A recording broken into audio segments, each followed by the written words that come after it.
Okay, legends, without further ado, we're going to get straight into the podcast. A lot to cover here. Brayden, welcome to the pod. Mace, I got to say, I was out. It was my birthday this week. Happy birthday. And it's your birthday this week, so I hope you have a very happy birthday this week. Everyone jump into his DMs and kind of even it out a bit. I think my DMs are good at the moment. But I was out to dinner, and I missed the start of the game. You know, all the preamble, all that stuff that happened pre-game, and I was like, nothing will happen pre-game. It's fine. I'll just...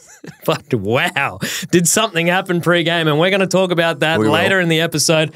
But yeah, I reckon let's jump into the games, because last week we had a monster episode and we need to just start ticking them over. But we had some actual footy. Even though it was round zero, it was real stuff for real points. It's not fairy tale stuff anymore, Brayden. This is real stuff. We're getting into the real thick of it now, and footy season is finally upon us, and round zero. We're going to test this out. Round zero. It's going to do my head in doing round zero and round one, trying to figure this out for the next couple of weeks. But round zero, and the first game that was up was Sydney versus Melbourne, the Ruckman's dream. Wait, before we get into it, I want to issue a please explain to the AFL. Seems we're just handing them out. I don't know if you saw this, but a graphic the AFL put out with Christian Petrarca and Errol Goulden hooning down the Sydney Harbour on a couple of Sea-Doos to launch the season. Do they get approval before they go live with these things? Or they just slap their face on whatever they want? I don't even know what the hell they're doing. How's that relevant in any way, shape, or form? Why Sea-Doos? There is the Sydney, bridge in the background. I'll give them that, but I'm not really sure who's in the background of the Sea-Doos. In the choice of that, I don't really. Yeah, it was an interesting decision. If that went through layers of approval and they're like, love the jet skis, love everything about this. Actually, can we put some fireworks and some helicopters in the sky, and then it's good to go? But I just want to issue a please explain for that one. But let's jump into it, because there was a nice touch off the top. Yes, Angus Brayshaw, unfortunately, retiring through concussion only recently. Doesn't get to play on from here, but Melbourne and Max Gawn, they had the helmet up as the players ran out, and they each touched the helmet, which I thought was a touching tribute to Angus. But that wasn't the only thing that Max Gawn was involved in, because it was all about the ruck battle. Yes. Max Gawn, Brodie Grundy, head-to-head. Brodie, obviously, playing at Melbourne last year, he hardly got a game. So to go up there and, be unveiled as Sydney's ruckman, what did you make of that matchup? We talked about last week on the pod. I loved it. It was so good. It was just a one-on-one battle. They were just duking it out the whole day, just wrestling in the middle of the ground, center bounce. Brodie was coming across really hard, getting into a space. And as a ruckman who sees all the little kind of ththings of what they do against each other to try to get, kind of one-up each other, it was awesome viewing. I absolutely loved it. And we talked about who was going to win. I said, I think Max get around the ground a bit better, but Brodie win the hitouts. It was pretty even. I think Brodie probably, was a bit, had a few more stats than Maxie, but over the whole game, it was pretty even. I think anyone that's a fan of the ruck craft that goes into this kind of stuff would have just absolutely loved that game. Yeah, it was interesting. I watched the commentary around it on Fox Footy, and it was a roller coaster, to say the least. At halftime, they were giving it to Max Gawn. Such a one-sided affair. Really? That Horse put on Hayden McLean onto Max Gawn, because Grundy just couldn't go with him. It was one-sided, and it was all over from there. At the end of the game, they were saying Brodie Grundy dismantled Max Gawn. He was cooked. He was out on his feet. Now it's going to be the blueprint for all rucks going forward, and all hail Brodie Grundy. It was very interesting commentary on it. But yeah, I did think that maybe Brodie in the whole course of the game got him, but there were some moments where you could see both rucks just getting through the middle of the ground. They were both exhausted. They did a lot of running, a lot of pack-to-pack stuff, and yeah, they were literally walking through the middle of the ground. But then, as we always see with Max Gawn, you see him walking in the middle of the ground, and then he's in the pack, in the goal square. He just gets there. He's a guy that has a tank, right? I wouldn't say Max Gawn or many ruckmen in general, right? Have a max speed that's a flat-out sprint that's going to rival anyone else on the team. But his contest-to-contest work is what's so impressive. He's got that, I guess, that speed to get from one to another. It's not lightning fast, but it's enough to be able to make sure that every contest down line, he's there to be able to make a presence. And he takes clunks down line. That's one of his big kind of, things that he's added to his game, had in his game for a long time. is his ability with his hands to just take massive, I guess, momentum shifters whenever you have a big man down the line, take a mark, and you essentially lose 100 meters of territory whenever that happens, getting him a kick next. So he's an incredible ruckman. Both of them are. It was a great watch over the weekend. Brody, very close with them. I loved it. And I actually ran into Max after the game. He was at the hotel and just chatting to him, and he's just like, man, it was so humid. Like, it was insane. Yeah. And, they just duked it out for 2 hours straight. It was a very ugly game, wasn't it? And they threw down to Jude Bolton on the bench and they said, Jude, is it wet down there? Because it's like a bar of soap. They can't handle it. And he said, nah, it's fine. It's fine down here. Within 5 minutes, he was like, geez, it's dewy down here, boys. But, yeah, I want to get your thoughts on a tactic that I guess Brodie Grundy implemented, and it was very obvious from the opening bounce. He was waiting. As soon as it was bounced, he sprinted across the centre line and kind of took away Max Gawn's space straight away. And then I was wondering if that's something that he learned at his time at Melbourne, or if it's just something more broad that ruckmen have been looking at with Max Gawn's game. Well, I think it's probably the change in the ruling of being able to come across and like use your arms and kind of stiff arm stuff. And like, as long as he gets back to the ball, there's no issue with it. But with Max Gawn, like, he's a good jumper. I know Brody, like, he essentially made it a ball up. And we've talked about this of like what the center bounce will eventually become, right? And the center bounce, we think in 5 to 10 years will end up just being a ball up. They won't want as many injuries of someone sticking knees into each other and no shin guards needed in games and stuff like that, right? Where Brody essentially just took that to the next level where he's like, I'm going to force this into a ball up. I'm going to sprint across and then just body you, and then we can just duke it out from there and figure out where the ball lands. Very different look to what I've probably seen in the past of what Brody or what Brody's done. But it was an interesting tactic and it worked. Like, it wasn't like, Max was getting on top and being able to get these like incredible hits that were outside of the circle and being able to kind of get space for his midfielders. It just became essentially a ball up in the center of the ground for every single center bounce, it seemed like. It seemed like it took a while for Max to, counter that, come up with something to be like, what? It was very out of the box, but it was great by Brody to, at least try something to negate his influence. Now, I want to say something that I thought, things that we look out for, that we just enjoy. Nick Blakey running through the middle of the ground. The lizard. And he's got his thing going, and he gets around multiple players. He always does the fake kick, and then he gets around them. He did that like 3 times on the wing, and then he's kicking inside 50 is insane. He just always hits the target. And it's just something that always brings a smile to my face when I'm watching Sydney games, and he's humming. Lizard in full flight, running through the middle. Oh, it's just something that I love to watch. It's such an important role for teams, I think, if it's someone to break that lines from like, defense to midfield to forwards. And he just like floors through all 3 lines essentially. Like, is able to get from one end to the other.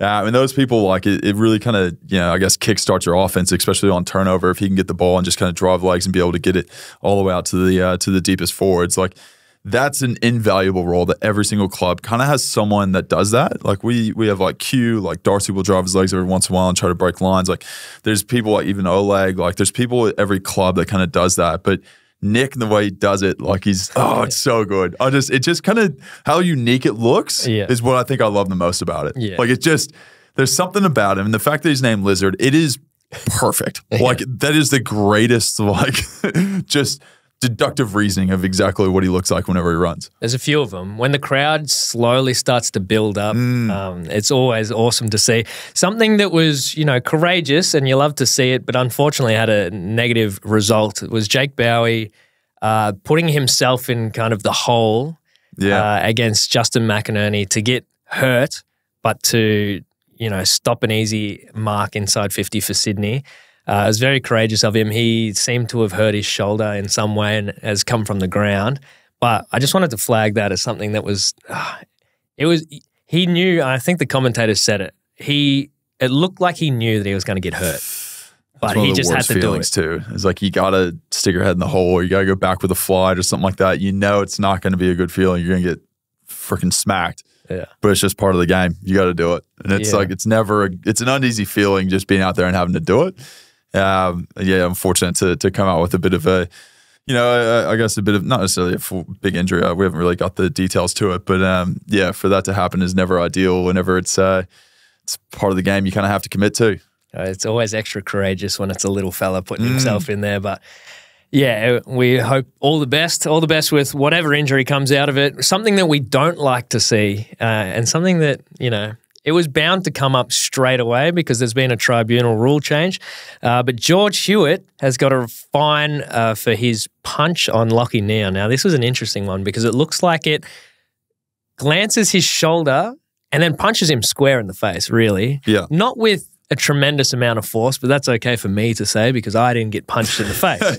But the new AFL tribunal guideline says that those types of shots can be classified as intentional in 2024 and could carry a one-match ban.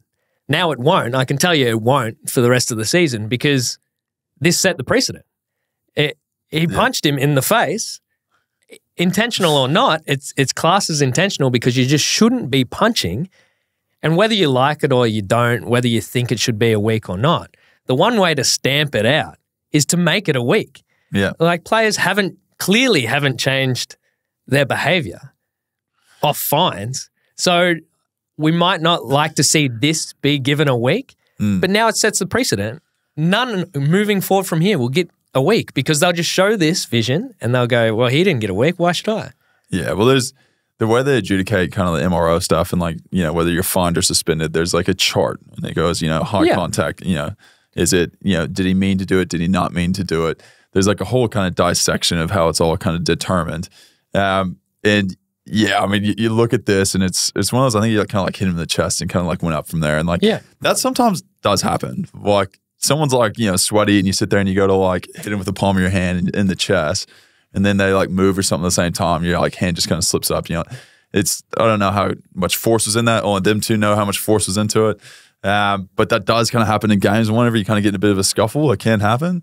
But yeah, it's I don't know. I think it's one of those things the AFL is going to crack down on. Like all the kind of pushing and shoving off ball, all the kind of stuff that you see and a lot of people enjoy, to be honest with you. But when, Mace? Because I know. One thing, like an accidental, it would never slip up if you didn't throw a punch. And he had a clenched fist, punched him in the shoulder, and it slipped up and hit him in the face. And the rule change is meant to be there to stop this, to stop that punch being thrown in the first place, because accidents do happen. Is it the biggest thing is whether or not you're closed fist or open fist? Is that the biggest? Well, it's a punch. Yes or no? Well, if you karate chopped him and hit him in the face, I think the underlying rule is stop trying to, like this fake bravado anyway, stop punching or like karate chopping. Just stop it in general.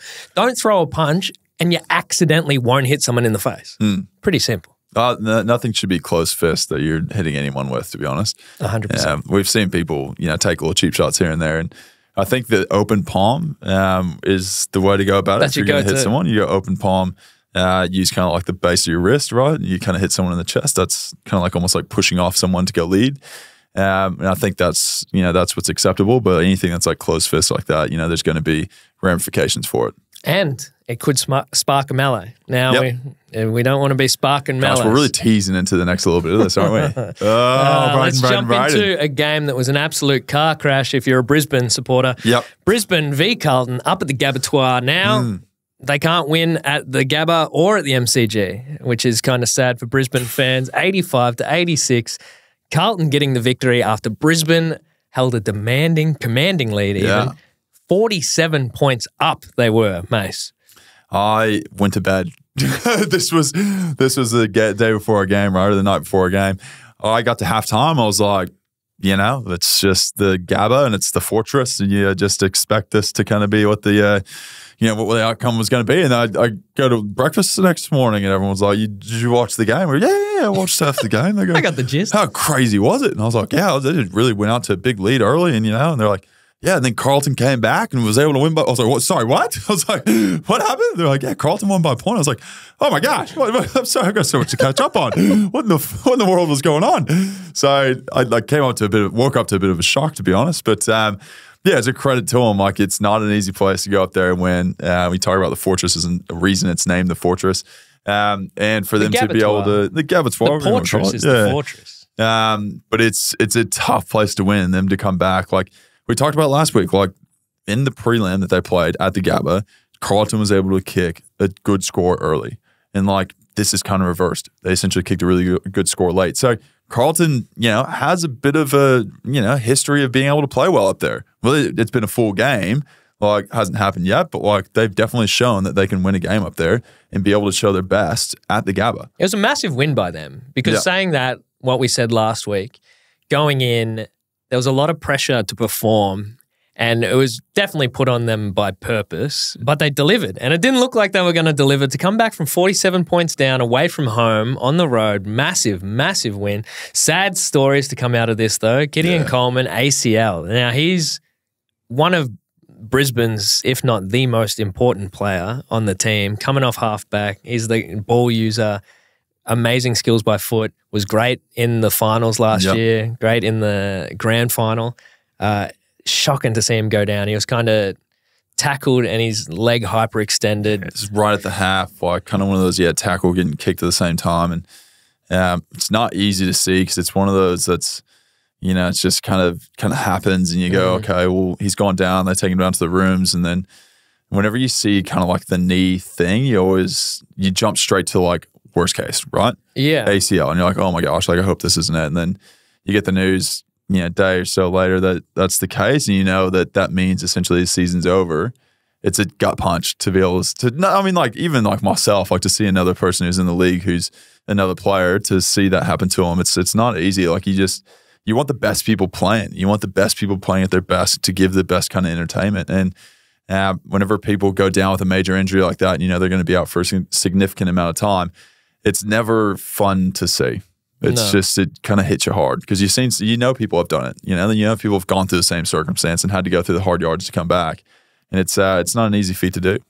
And speaking of, Sam Doherty went down ACL as well. 2 ACLs in the one game. And this was on his good knee. Yeah, and he's, knee issues in the past. He's obviously had a rough road and it was a bit more innocuous, like kind of grabbed at it, played out the quarter and then got subbed out. We talked about like last week we had, I think it was like the top 5 most hated people in the AFL. Yeah. I reckon he's on the opposite end of the spectrum. I reckon he's the most loved person in the AFL because he's such a nice guy. Like I've met him a few times and done some stuff with him. He's the most just humble, like just amazing person you'll ever meet.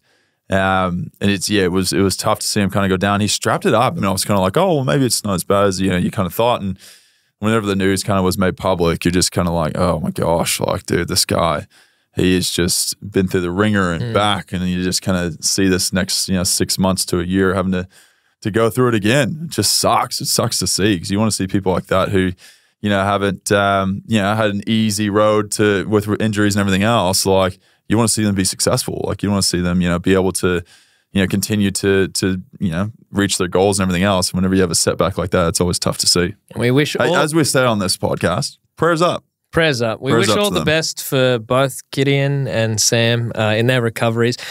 Another road to redemption, someone that's copped a lot of criticism over the years, but Harry Mackay came out, kicked the match winner, sealed the game, went back, kicked 3-1 for the game in the end. But, just heaped it all up on his shoulders, kicked it through. Charlie Kerno, obviously, a Jet as well, kicked 4 and after the game was like, oh, well, that'll be good. Now the media can, give poor Harry a break for a week. So it's good to see the big fellas up kicking goals.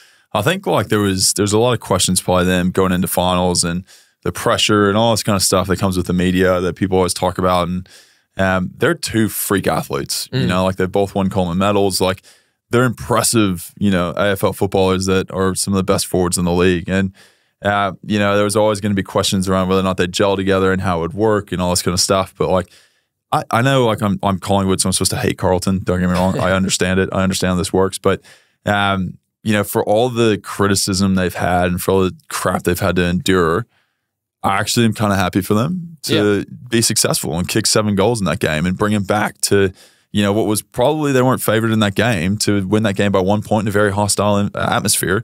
That would be a pretty damn good feeling to have for both of them. I can imagine they'd be on, cloud 9 for this week. And I don't know. I know I'm supposed to hate them, but I'm kind of happy for them at the same time. Well, it's something that I think most footballers can relate to, whether they're under that scrutiny or there's a teammate that he's under that scrutiny, and finally there's a little pressure valve release because they have a big game or whatever. Yeah. All the boys get around him. It's a great feeling. Charlie Cameron kicked 2 goals, 3 behinds, and 1 out in the full. So he's a bit all over the place, but always looked ominous. Yeah. He's always dangerous. Yeah, took a few good one-on-one marks. And yeah, it looked like he could have taken the game away from him. He did have another incident. We only spoke about this last week, where in the grand final, Jeremy Howe kicked long down the line and Charlie came in, got him underneath and got him in the ribs. Got him good. Well, he had another incident, pretty much the same thing, where he got Mitch McGovern. Now, I don't know if this will ever be looked at as something more serious, and I'm not calling on it to be. Yeah. I'm just saying that if we're looking at players getting hit in the head and saying we need to protect players in that way, there's got to be something that, you know, players vulnerable as they're kicking or after they're kicking the ball, you can't really come up and just give them internal, like, damage. Yeah, it's one of those things where I think, like, you're obviously not trying to tackle them.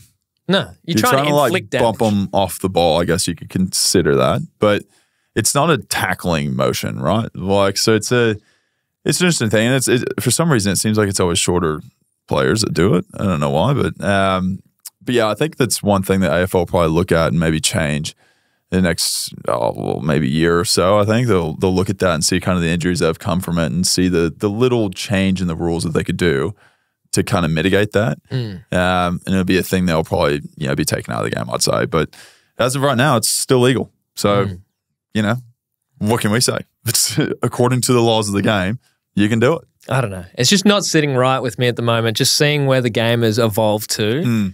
Just having vulnerable players just get... You know, I mean, like, not to single out this is just singling out the action, I guess. But, you know, I'm sure we'll have players do it. I'm sure other teams will have players do it. Charlie's not the only one in the league that does this, you know. So I think we're just taking a broader perspective on the ruling that is about whenever that happens. And, you know, it just came to light over the weekend that we saw it again. Yeah. That is a good and smart thing to say, Mason, because that's exactly the point, was the action, not the person.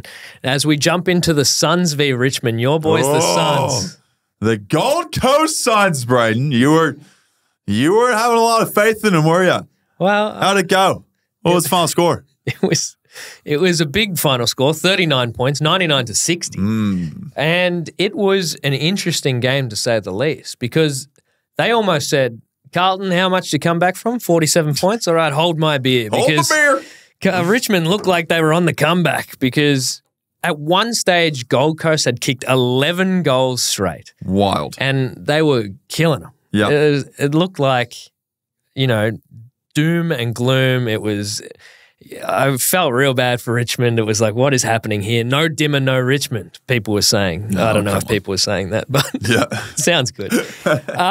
And then all of a sudden, Richmond kicked the next 7. And you're like, where is this going? Yeah. What's with footy this year already, round 0? One or the other. Nothing in between. But no, Gold Coast, they prevailed. They kind of held it to there and it just petered out. But there were some big, big performances. Ben King, we were talking about him. He had like 1 kick last week. Did he have a bag? Well, yeah, he was just stuffing around in the preseason because he came out and kicked 5. 5 goals. We do on this podcast we need to figure out what the sound is for him. Yeah, we did the crown. The crown. Maybe we'll do the crown for King. On. The crown for King, kicking a bag, an absolute bag. And, you know, we talked about it preseason. People were question marks around him and stuff like that. And they goes, we're into the real shit. Hey, here's 5 for you. Well, let me give you a bag of them. And he's got that goatee. Yeah, I love it. Man. Gotta love a bit of character. Not many people could pull off the goatee. I reckon it's Stone Cold Steve Austin. Stone Cold Steve Austin. Ben King. And Ben King. 2 people in this world. We got Lukosius. He kicked 3 goals. He looks good. He's just a forward. Yeah. Like, he's a forward. And we got Matty Cow. Oh, grass eater. He was out there. I'll tell you what he was eating. He was eating Richmond up for fucking dinner, Mace, because he had 33 touches. Yeah. 20 clearances. 20 clearances. 20 clearances. A team hardly gets 20 clearances. He's out there racking them up. That's insane. Like, we all know he's a good player. There's no question mark around that. And he's it's good to see him because obviously, like I said, a big Gold Coast fan. So if we can get him, Took, going, get Witsy in there, just feeding it to him. Oh, my Suns, top 8. Just saying. Top 8 this year. You know who else was up there in the full Gold Coast kit was Dustin Martin, sitting in the crowd. Dusty in full Gold Coast. Yeah, head to toes. That was, hanging out in the crowd. Yeah, someone. What do you mean? Someone brought a cutout of Dustin Martin, fully decked out in the Gold Coast Suns kit. Very good. See, that's playful banter. That's good. That's pretty funny. That's some playful banter that we can all get around. But yeah, massive. Now it's set up for storylines galore coming out of this. Dimma can get anyone playing well. He deserves all the praise. 3-time premiership coach, back to back to back. You stop the 4-peat. But now he goes up there and he just gets them firing. I'll tell you one person that's going to be pissed off is Stewie Jew. Oh, my God. He couldn't get them cranking at all. And then they come out and absolutely ragdoll Richmond. You'd be like, I tried everything. I tried yelling at you, abusing you, and nothing Didn't he do worked. like a bike up to Mount Everest or something like that too with Matt Rowell? What was that? Far out. He could have done He's tried his heart out. We'll give him that. He gave it 110%. He did. Just couldn't get him firing for whatever reason. But, you know, Dimma goes up there. It might be that sugar hit that they're always talking about. But I don't know. I don't know if you – I wouldn't be more scared of Dimma than I am of Stewie Jew.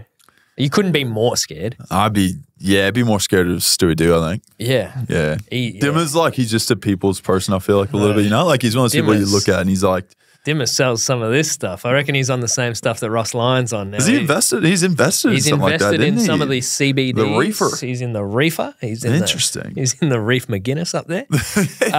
And yeah, so he had a big win, and then it flips on Adam Uze, new coach. I did love one time when they were trying to find an excuse for Richmond. They're trying to find, you got to give them something. This is when they were down, it was like 1 point to 80. Yeah. And they're like, oh, well, to be fair, you know, Richmond, they got to adapt to the new game plan, new coach. Like it can't be easy. It's always difficult.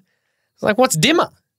What's Dimma? Is he not a new coach, new game plan? They're both new coaches, new game plans. One team's out there kicking ass and the other team is... They're just trying to stay positive, right? Just trying to stay positive on the broadcast, They were right? reaching. Sometimes they just say things, Mace. Now, we'll get up to that, but that was that's the first half of the podcast. I think there's one more game we might go into, yeah?